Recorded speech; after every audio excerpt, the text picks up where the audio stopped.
బాబోయ్ మళ్ళీ అత్తయ్య గారు వచ్చేసారు. ఇప్పుడు ఏమంటారో ఏంటో. అత్తయ్య గారు మీకు ఒకటి చెప్పనా? మీరు ఏమన్నా అనుకోండి, మీకైతే సెల్ఫ్ కంట్రోల్ చాలా ఎక్కువ అండి. ఏంటి ఇది కళ నిజమా? ఇవాళ వాణి తెగ పొగిడేస్తుంది నన్ను.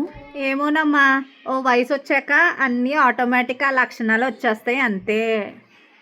అదేనండి అత్తయ్య గారు నేను కూడా అనేది. మీకు ఒళ్ళంతా షుగర్ ఉంటుందా?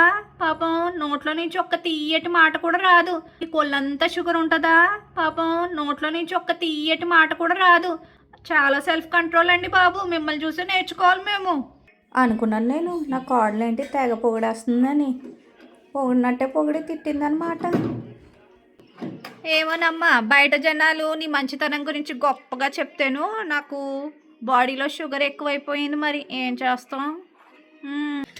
సర్లేండి అత్తయ్య గారు, జనాల మాటలు మీరు పట్టించుకోకండి. ముందొకటి వెనకొకటి మాట్లాడుతూ ఉంటారు. అలా పట్టించుకుంటూ ఉంటే మన ఇద్దరి జీవితాలు ఇలా ముందు సాగగలుగుతాయా? ఎవరి జీవితాలు ముందుకు సాగలేవు బాబా. ఇది ప్రతి ఇంటింటి రామాయణమే. అత్త కోడలు అన్నాక చిన్న చిన్న కీచులాటలు జరుగుతూనే ఉంటాయి. అక్కడ సర్దుకుపోతూ ఉండాలి మరి, అంతే కదా? నిజమే కదండి. కామెంట్ బాక్స్లో కామెంట్ చేసేయండి. అయితే ఉంటాను మరి.